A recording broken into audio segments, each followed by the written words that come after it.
आप सभी का स्वागत है हमारे यूट्यूब चैनल आशा क्लासेस डीएम पर। तो जय श्री राम, कैसे हो दोस्तों? आप लोग अच्छे खासे होंगे, मुझे पता ही है। और आज हम शुरू कर रहे हैं मध्यकालीन भारत का यह दूसरा वीडियो। कल जैसा कि मैंने आप लोगों को मध्यकालीन भारत का पहला जो वीडियो भेजा था तो उसमें केवल कोर्स ही आपको बताया था। आज हम मध्यकालीन भारत के इतिहास का जो दूसरा वीडियो अपलोड कर रहे हैं, जो आपको मिल रहा है।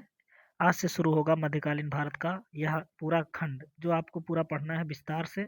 रोजाना यह वीडियो आपको मिलता रहेगा, बस आप लोगों का सहयोग चाहिए मुझे। आप लोग अगर मुझे सहयोग देते रहोगे तो ये वीडियो हमेशा पढ़ता रहेगा। करना बस आपको इतना है कि मेरे वीडियो को आप लोग शेयर करिए, सब्सक्राइब करिए और लाइक्स करिए, कमेंट करिए। सब्सक्राइब और शेयर ज़रूर करिए। आप सब्सक्राइब करवाइए और शेयर ज़रूर करिए और ज़्यादा से ज़्यादा लोगों के पास पहुंचाइए, जिनको भी आने वाली भर्तियां जैसे लेखपाल और आपका जेडी का पुलिस का जो भी भर्ती है और टेट के भी कुछ क्वेश्चंस इसमें आते हैं, तो काफ़ी आपको इसमें आप काफ़ी ज़्यादा अच्छा मिल जाएगा। आपको बेहतर ही मिलेगा, कुछ आपका नुकसान नहीं होगा, अच्छा ही प्राप्त करोगे। तो चलिए हम लोग स्टार्ट करते हैं आशा क्लासेस डीएम को और शुरुआत करते हैं प्रभु श्री राम का नाम लेके। जय श्री राम। चलिए आज हम मध्यकालीन भारत के इतिहास में जो बात करने वाले हैं, शुरू करने वाले हैं भारत, यानी उस टाइम भारत को हम देखेंगे। थोड़ा गला खराब है, सहयोग देते रहिएगा। भारत उस टाइम देखा जाए तो सिंध का हिस्सा था। सिंध ही मतलब एक प्रांत था, अगर आप देखेंगे जैसे जहाँ आपका पाकिस्तान अफगानिस्तान का एरिया है, वो सिंध प्रांत का एरिया था। ठीक है ना? उसी को भारत का प्रवेश द्वार भी माना जाता है एक हिसाब से। क्यों? क्योंकि आप देखें भारत का नक्शा जो है, भारत तीन ओर से समुद्र से घिरा है। बस इधर तो हिमालय है पूरा, इधर क्या है? हिमालय। इधर से तो आना मुश्किल है सब लोगों का, उस टाइम बहुत मुश्किल होता था। तो बसता था यही उत्तर पश्चिम एरिया। कौन सा एरिया बसता था? उत्तर पश्चिम एरिया ही बसता था। ठीक है ना, ये वाला एरिया। और यहाँ से ही सभी लोग भारत में आक्रमण करने आते थे। यहाँ से ही भारत में सब लोग क्या करने आते थे? आक्रमण। शुरुआती टाइम में जो भारत पे आक्रमण हुए हैं वो उसके उत्तरी पश्चिमी सीमा से हुए हैं, जहाँ पे आज पाकिस्तान अफगानिस्तान आपका स्थित है, वहाँ से ही। तो सिंध यहीं स्थित था। ठीक है ना, सिंध यहीं स्थित था और यहीं से भारत पे आक्रमण होना शुरू हुआ था। तो हम अगर विदेशी आक्रमण में पहला अगर आक्रमण देखते हैं तो पहले के हिसाब से जो था, आप देखे होंगे यूनान लोग आते थे, जैसे सिकंदर हुआ, सेलुकस निकेटर हुआ। तो ये सारे लोग पहले जब मौर्य वंश था शुरू हुआ था, नंद वंश चल रहा था, उस टाइम आते थे। लेकिन मध्यकालीन भारत में अगर देखें, सबसे पहला आक्रमण अगर हम देखें बाह्य आक्रमण, तो वह अरबों से हुआ था। किससे हुआ था? अरबों के माध्यम से। अरबों का मतलब ये है कि ऐसे लोग जो रहते थे, इनका निवास स्थान था सऊदी अरब, या इनका निवास स्थान था, आप कह सकते हैं। एक मिनट। हाँ, इनका निवास स्थान माना जाता है कि यह सऊदी अरब, या ये लोग ईरान इराक के एरिया में रहते थे। ठीक है ना? तो पहला आक्रमण भारत में इन्हीं के द्वारा किया जाता है। चलिए देखेंगे इसमें आगे आपको जो चैप्टर में पढ़ना है, देखेंगे भारत पर सिंध, यानी भारत जो सिंध प्रांत है उस पर अरबों का आक्रमण कैसे हुआ, इसकी जानकारी हमें अगर मिलती है, वह मिलती है चचनामा से। कहाँ से मिलती है? चचनामा से। देखो, चचनामा वैसे तो वर्तमान में फारसी ग्रंथ तो लिखा जाता है, लेकिन जब चचनामा की रचना किया था किसने? अली अहमद ने। किसने किया था? अली अहमद ने। ये आप याद रखिएगा, अली अहमद ने चचनामा की रचना की थी। अली अहमद कौन था? उस टाइम जो अरब का जो खलीफा होता था उसका नाम था वालिद। क्या नाम था उसका? वालिद। वहाँ का खलीफा था वालिद। उसी के द्वारा, उसी के दरबार में रहता था अली अहमद। लेखक था और ये अरबी भाषा का था। किस भाषा का था? अरबी भाषा का। तो इसने अरबी भाषा में सर्वप्रथम चचनामा लिखा। चचनामा जो लिखा गया था, जो पुस्तक लिखी गई थी, वह अरबी भाषा में थी। किसने लिखा था? अली अहमद ने। और यह बाद में इसको क्या बनाया गया? बाद में इसको फारसी ग्रंथ बनाया गया, यानी फारसी भाषा में लिखा गया। और फारसी भाषा में लिखने का श्रेय जाता है अली बिन कूफी को। किसको जाता है? अली बिन कूफी को। ये लोग जो है, अरब लोग जो थे, वो लोग एक ही चीज मानते थे कि मतलब ये लोग एक ही कट्टर, जिसको आप कहते हैं ना कट्टर, इस्लाम धर्म को मानने वाले थे कि ये लोग तलवार की नोक पर, किसके तलवार की नोक पे सत्ता हासिल करना चाहते थे और धर्म का प्रचार करते थे। मतलब जो भी इस्लाम धर्म मानता था उसको ये लोग छोड़ देते थे और जो इस्लाम धर्म को नहीं मानता था उसको ये मार देते थे। तो ये इनका चलता था खलीफा साम्राज्य में, ठीक है ना। लेकिन जब ये लोग भारत पे आक्रमण करते हैं तो भारत में चचनामा लिखता है कौन? अली अहमद। अली अहमद क्या लिखता है? चचनामा। और यह लिखता है क्या? अरबी भाषा में। अरबी भाषा में लिखता है। और यह चचनामा था क्या? एक प्रांत था सिंध, सिंध प्रांत का जो राजा था उसका नाम था राजा चच। क्या नाम था? चच। और चच का ही एक पुत्र था। चच का, इस जो राजा नाम था चच जिसका, इसका एक पुत्र था जिसका नाम था राजा दाहिर। इसका पुत्र क्या था? दाहिर। और इसी के टाइम अरबों का आक्रमण हुआ था। तो चच का पुत्र था राजा दाहिर। और इसी के टाइम क्या हुआ था भाई? ये हिंदू शासक था। ये कैसा शासक था? हिंदू शासक था जब आक्रमण हुआ था अरबों का, ठीक है ना। अब इसमें जब आक्रमण होता है तो भारत में सबसे पहला मुस्लिम आक्रमण किसका होता है भैया? अरबों का। सबसे पहला मुस्लिम आक्रमण किसका होता है? अरबों का होता है भारत में। तो इसको याद रखिएगा, ठीक है ना। आगे देखते हैं। इनका उद्देश्य क्या था? अरब अरब लोगों का क्या उद्देश्य था आक्रमण करने का? यह लोग साम्राज्य विस्तार और धन प्राप्त, मैंने अभी बताया ना कि ये लोग अपने तलवार के दम पे धर्म को विस्तारित करना चाहते थे। इस्लाम धर्म का प्रचार प्रसार कर रहे थे और साम्राज्य का विस्तार, मतलब ये लोग चाहते थे कि पूरी दुनिया पे इस्लाम धर्म का वास हो जाए और चाहे उसको किसी भी प्रकार से, साम दाम दंड भेद कोई भी प्रकार से हम बस इस्लाम धर्म को लाएंगे, ठीक है ना। और जो नहीं मानते थे उनको ये सर कलम कर देते थे, उनको मार देते थे, ठीक है ना। ये बहुत ज़्यादा एक आक्रामक रूप में थे उस टाइम और बहुत ज़्यादा कह सकते हैं अत्याचारी रह चुके थे ये लोग। तो कोई आगे बढ़ते हैं। इनका उद्देश्य यही था धर्म को प्रचार करना और साम्राज्य विस्तार या धन की प्राप्ति करना था, ठीक है ना। आगे देखेंगे। अभी मैंने आपको बताया कि जब अरबों का आक्रमण हो रहा था भारत में तो वह ईस्वी कम कर रही थी 711 के लगभग, यही था 711 के ईस्वी का समय था। और आक्रमण अरबों का होने वाला था।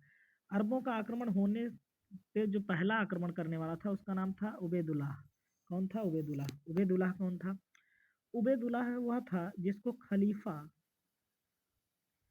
खलीफा वालिद ने खलीफा वालिद ने भेजा था। किसने भेजा था? जो उस टाइम खलीफा था उसने, वालिद ने भेजा था इसको सिंध पर आक्रमण करने के लिए। लेकिन उबैदुल्लाह जब आक्रमण किया तो यह असफल रहा, मतलब जीत नहीं पाया। यह राजा दाहिर से जीत नहीं पाया। राजा दाहिर इसको पराजित कर देता है और यह भाग जाता है, ठीक है ना। उसके बाद उसी टाइम पीरियड में, मतलब 711 ईस्वी में ही, 711 ईस्वी में ही आप देखेंगे बुदैल नामक एक था सैनिक, जिसने सेनापति, जिसने फिर से आक्रमण किया था सिंध पे 711 में ही, बुदैल ने। और यह भी असफल रहा, ठीक है ना। लेकिन भारत पे सबसे पहला सफल आक्रमण, अरबों के द्वारा सबसे पहला सफल आक्रमण करने का काम किसने किया था? 712 ईस्वी में। उसका नाम था मोहम्मद बिन कासिम। कौन था? मोहम्मद। ये नाम बहुत पूछता है। मोहम्मद बिन कासिम ने 712 ईस्वी में पहला सफल आक्रमण किया। और उस टाइम ये राजा, एक हरिश्चंद्र वर्मा एक लेखक है, उनके अनुसार यही कहा जाता है, हरिश्चंद्र वर्मा इनका पूरा नाम मिलता है, हरिश्चंद्र वर्मा। ये लेखक थे एक भारत के, और इन्होंने कहा था कि पहला सफल आक्रमण 712 ईस्वी में मोहम्मद बिन कासिम ने किया था, ठीक है ना। आगे बढ़ते हैं। मोहम्मद बिन कासिम जब आक्रमण किया था तो मोहम्मद बिन कासिम ईरान के हकीम अल हजाज, ये हकीम अल हजाज कौन है? ये गवर्नर था। जो आप खलीफा नहीं देख रहे थे, वालिद, वालिद का एक गवर्नर था, उन्हीं का एक गवर्नर था हाकिम अल हजाज। यही इन्हीं से परमिशन लेकर यह भारत पे आक्रमण करने आया था और सिंध को जीता था। जब यह मोहम्मद बिन कासिम आक्रमण किया था सिंध पर, तो सिंध पर आक्रमण करते समय वहां का राजा कौन था? राजा दाहिर। मैंने अभी बताया चच नामा, जो चच थे राजा चच, उन्हीं का पुत्र था राजा दाहिर। दाहिर एक हिंदू शासक था और इसी के टाइम आक्रमण किया था मोहम्मद बिन कासिम ने 712 ईस्वी में। और राजा दाहिर को पराजित करता है और राजा दाहिर युद्ध में वीरगति प्राप्त करता है। युद्ध में क्या प्राप्त करता है? वीरगति। उसके बाद अरबों का यह पहला सफल आक्रमण था भारत में प्रवेश करने का। यहाँ पे इस्लाम धर्म प्रवेश करता है भारत में। अभी इस्लाम धर्म पूरी तरह से भारत में लागू नहीं हुआ, अभी इस्लाम धर्म प्रवेश किया है। इसका प्रभाव यही पड़ा है कि इस्लाम धर्म अभी अभी लागू हुआ है यहाँ पे, ठीक है ना, प्रवेश किया।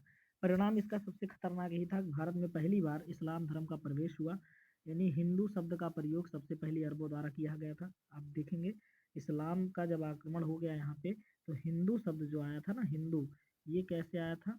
क्योंकि हम जानते हैं हम लोग सिंधु नदी के किनारे रहते थे, मतलब हिंदू कहने का अर्थ है कि हम लोग सिंधु नदी के किनारे हमारा वास रहता था, सिंध प्रांत का।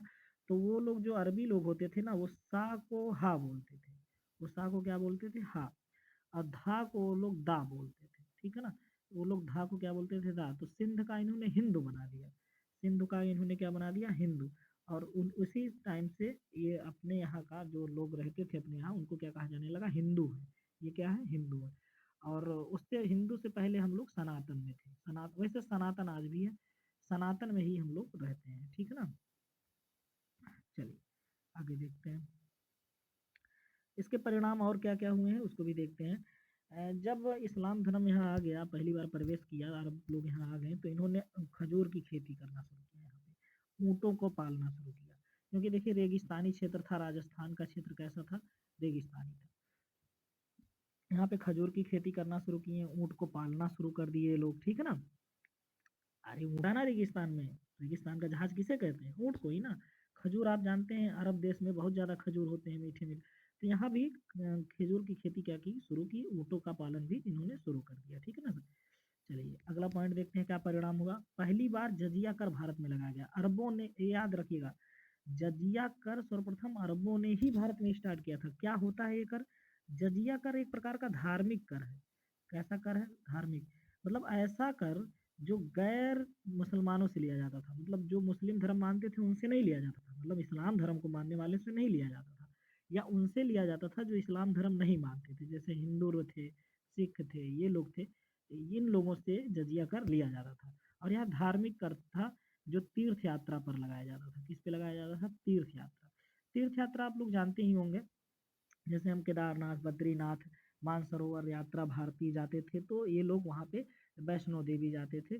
तो वहाँ पे ये लोग कर वसूलते थे उनसे, उनके दर्शन के लिए बहुत ज़्यादा अत्याचार करते थे ये लोग, ठीक है ना, अरब लोग। अभी शुरुआत हुई है, अभी देखेंगे क्या क्या भारत के साथ हुआ है, ठीक है ना। तो जजिया कर की शुरुआत अरबों ने ही भारत में की थी, इस बात को याद रखिएगा, ठीक है ना। आप देखेंगे इन्हीं के परिणाम में पंचतंत्र जो विष्णु शर्मा द्वारा लिखी गई थी, ब्रह्म सिद्धांत, ये आदि जो ग्रंथ थे, इनको किस में लिखा गया? अरबी भाषा में लिखा गया। इनको किस भाषा में लिखा गया? अरबी। पंचतंत्र, ब्रह्म सिद्धांत, इन सब पुस्तकों को अरबी भाषा में लिखा गया, ठीक है ना, पहली बात। और कौन सा सिक्का चलाया जाता था? दिरहम। इनकी मुद्रा का क्या नाम था उस टाइम? दिरहम। इसको याद रखिएगा, दिरहम नामक मुद्रा चलाया जाता था इनके द्वारा, अरबों के द्वारा, ठीक है ना।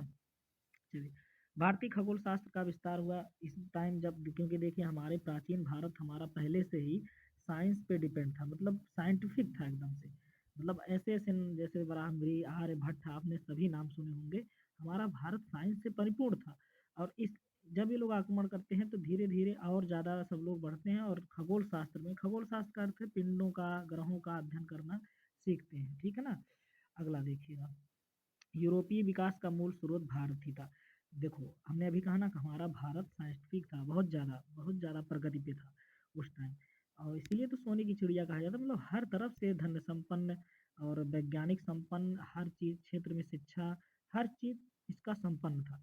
तो यूरोपीय जो विकास हुआ ना, जैसे France, America, France, Britain, Spain, ये लोग जो विकास किए थे ना, इनका मूल स्रोत भारत ही था। भारत से ही ये लोग सीखे हैं। इसलिए तो भारत को विश्व गुरु कहा जाता था। भारत को विश्व गुरु कहा जाता था इसीलिए, ठीक है ना। चलिए आगे बढ़ते हैं। तो यूरोपीय विकास कहाँ से हुआ है? भारत से ही हुआ है। हम भारतीयों ने बहुत चीज़ दुनिया को दी, लेकिन हम बाद में हम ही बर्बाद हो गए। क्यों? क्योंकि हमने अपने संस्कृति और सभ्यता को संजोया नहीं, उसका मजाक उड़ाया। और यही चीज़ हमें नहीं चाहिए। हमारी धरोहर जो है हमारे लिए एक प्रकार से वो हमारा गर्व है, लेकिन हम उसका मजाक उड़ाते हैं।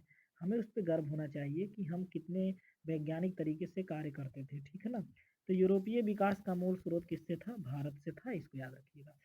चलिए आगे बढ़ते हैं, आगे देखते हैं इस्लाम धर्म का उदय। यहाँ से अब पढ़ना है इस्लाम धर्म, थोड़ी छोटी सी जानकारी दे रहे हैं। हालांकि इस्लाम धर्म कहाँ से आया? इस्लाम धर्म कोई धर्म नहीं था। जो इसके मानने वाले लोग थे वो बस एक प्रकार से खाना बदोश जिंदगी जीते। खाना बदोश का अर्थ ये है कि बस इधर उधर, मतलब एक कबीलों की तरह इधर उधर आते जाते थे, मतलब इनका कोई ठिकान नहीं था रहने का, इधर उधर अपना आते जाते रहे।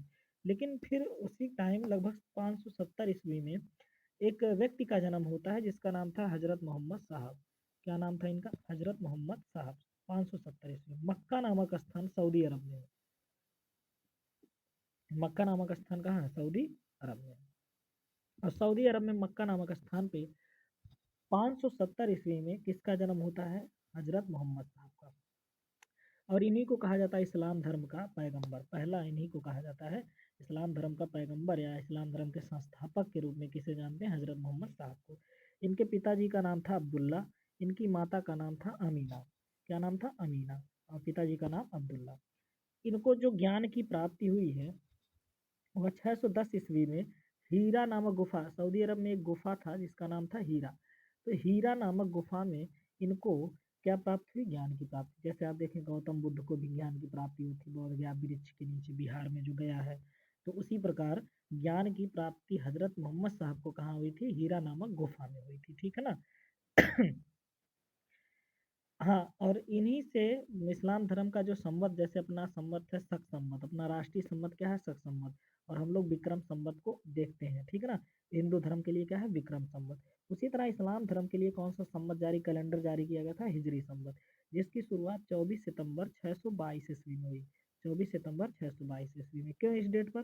क्योंकि पैगंबर के मक्का से मदीना जाने की यात्रा ही थी। मतलब इस तिथि पर जो मोहम्मद साहब थे, जो हजरत मोहम्मद साहब थे, वो मक्का से मदीना जा गए थे यात्रा करते हुए। ठीक ना? पैदल यात्रा करते अपने अनुयायियों के साथ 24 सितंबर 622 ईस्वी में। ये डेट याद रखिएगा। उसी दिन से हिजरी संवत मानी जाती है। ठीक है ना?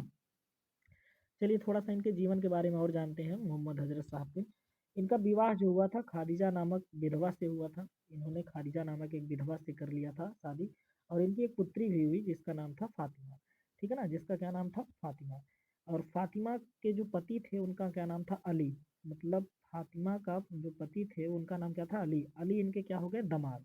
मतलब मोहम्मद साहब के जो दामाद कौन हो गए? अली। ठीक है ना? और अली हो गए इनके दामाद। आगे देखते हैं। इनकी मृत्यु जो होती है 632 ईस्वी में। जन्म कब हुआ था? 570 ईस्वी में। ज्ञान कब प्राप्ति हुआ था? 610 ईस्वी में। और मृत्यु कब होती है? 632 ईस्वी में। ये तीनों याद रखिएगा। जन्म 570 और ज्ञान की प्राप्ति 660 610 ईस्वी में। और इनकी मृत्यु 632 ईस्वी में। ठीक है ना? कहाँ पे हुआ था? मदीना में। इनको मदीना में ही दफनाया गया था क्योंकि ये मदीना में यात्रा करते हुए अपने अनुयायियों के साथ गए थे, वहीं पे अपना उपदेश देते थे। और मदीना में ही इनको दफना दिया गया। इसलिए इस्लाम धर्म के अनुसार दो ही स्थान बहुत मायने रखते हैं, एक मक्का और एक मदीना। मक्का मदीना, और ये दोनों कहाँ हैं? सऊदी अरब में है। ठीक है ना? आगे देखते हैं। इन इस्लाम धर्म का जो पवित्र ग्रंथ है उसका नाम कुरान है। उसका नाम क्या है? कुरान। जैसे हमारे यहाँ ग्रंथ होते हैं, रामायण है, महाभारत है, गीता है, तो उसी प्रकार इन इस्लाम धर्म का जो ग्रंथ है उसका क्या नाम है? कुरान। ठीक है ना? चलिए आगे देखते हैं। पैगंबर मोहम्मद के उत्तराधिकारी कौन बने थे? देखो, हमने कहा ना कि जब संस्थापक इन्होंने स्थापना की इस्लाम धर्म का, तो उस टाइम इन्होंने धार्मिक दृष्टि से स्थापना की। मतलब धर्म को ही ये बढ़ावा देना चाहते थे। लेकिन धीरे धीरे ये जो इस्लाम धर्म था ना, ये राजनीतिक होने लगा। मतलब ये अचानक से क्रूर हो गया और कट्टर हो गया। इतना कट्टर हो गया, तलवार के दम पे लोगों को धर्म में कबूल करवाया जा रहा था। ठीक है ना? तो इसी क्रम में पैगंबर मोहम्मद का उत्तराधिकारी जो भी बनेगा, ये कहा गया कि उसको हम खलीफा कहेंगे। उसको हम क्या कहेंगे? खलीफा। समझ रहे हो ना? मतलब जो मोहम्मद साहब के जो उत्तराधिकारी होंगे उनको हम खलीफा कहेंगे। और ये पद एक बन गया, एक प्रकार का सबसे बड़ा पद ये बन गया खलीफा। खलीफा वो पद होता था जिससे माना जाता था कि ये ऊपर वाले के उत्तर भेजे गए दूत हैं। इनको पैगंबर कहा जाता था कि उनके द्वारा अल्लाह के, जो उनको वो लोग अल्लाह मानते थे, तो अल्लाह के द्वारा भेजे गए क्या है? दूत है। ये मानते थे मोहम्मद पैगंबर के जो उत्तराधिकारी बनाए गए। ठीक है ना? यह पद मैंने कहा ना धार्मिक था पहले, लेकिन बाद में ये क्या हो गया? राजनैतिक हो गया। बाद में इस पे राजनीति होने लगी, कहने का अर्थ ये है। ठीक है ना? चलिए, फिर इस्लाम धर्म यहीं पर दो भाग में बढ़ जाता है। जब राजनीति शुरू हो जाती है तो एक भाग होता है सुन्नी और एक होता है शिया। ठीक है ना? देखो, शिया सुन्नी में अंतर क्या है? मुस्लिम धर्म में भी कई बंटवारे हुए हैं, जातियां हैं, कई चीजें हैं। तो उसमें शिया और सुन्नी का नाम आपने ज्यादा सुना होगा। तो शिया और सुन्नी क्या थे वो उसको हम जानते हैं। शिया अली को अपना खलीफा मानते थे। अली मतलब ये जो दामाद नहीं थे अली, अभी मैंने बताया ना मोहम्मद साहब के दामाद कौन थे? अली। जो अली को मानते थे वो शिया लोग कहलाए। वही अली को मानने वाले ही क्या कहलाते थे? शिया। और वही खलीफा मानते थे, वही उनको क्या मानते थे? खलीफा। लेकिन आप देखेंगे सुन्नी के लिए खलीफा के लिए भी खलीफा पद था, जो इनको मोहम्मद साहब को मानते थे वो सुन्नी थे, जो मोहम्मद साहब को मानते थे वो क्या थे, सुन्नी थे। और जो अली को, उनके दामाद अली को मानते थे वो शिया थे। इसी क्रम में क्या हुआ कि खलीफा साम्राज्य शुरू हो गया, खलीफा साम्राज्य शुरू हो गया। अब धीरे धीरे ये क्रम बढ़ता ही जाएगा, जिसके बाद आप आगे देखेंगे जब तुर्कों का आक्रमण होगा, जैसे मोहम्मद गौरी, मोहम्मद गजनबी, इनका भी आक्रमण बढ़ेंगे, तो वो भी खलीफा के नेतृत्व में ही वो लोग काम करते हैं, ठीक है ना। तो खलीफा जब बनते थे ना, तो पूरे मुस्लिम धर्म के, मतलब पूरे मुस्लिम समाज के वो एक नेता हो जाते थे, एक पैगंबर। वो कहा जाता था कि अल्लाह के द्वारा भेजे गए दूत हैं, उनकी बात माननी ही पड़ेगी। तो खलीफा साम्राज्य जब स्टार्ट हुआ ना, तो उस टाइम किसी को ये मालूम नहीं रहा था कि ये तलवार के दम पे चलेगा, मतलब जबरदस्ती कबूल करवाया जाएगा धर्म को। बहुत ज्यादा नरसंहार करते थे, बहुत ज्यादा लोगों को प्रताड़ित करते थे जब खलीफा साम्राज्य शुरू हुआ। तो ठीक है ना। तो खलीफा साम्राज्य में आपने क्या देखा कि जो शिया थे वो अली को मानते थे अपना खलीफा, और जो सुन्नी थे वो मोहम्मद साहब के पद को मानते थे, ठीक है ना। अच्छा, ये खलीफा साम्राज्य खत्म भी हुआ था एक बार, और ये खत्म कर दिया गया 1924 ईस्वी में मुस्तफ़ा कमाल पाशा के द्वारा।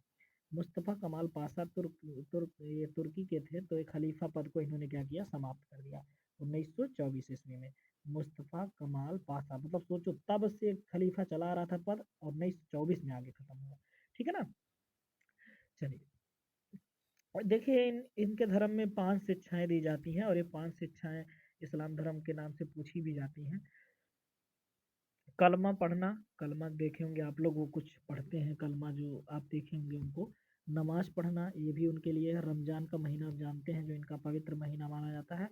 तो यह शिक्षाओं में थी इनके, कलमा, नमाज, रमजान, जक़ात कर, मतलब गरीबों को दान देने में अपने हिस्से का कुछ हिस्सा, ये जक़ात कर कहलाता था, ठीक है। हज, हज जो मक्का और मदीना की यात्रा किया जाता है, इसी को कहा जाता है हज।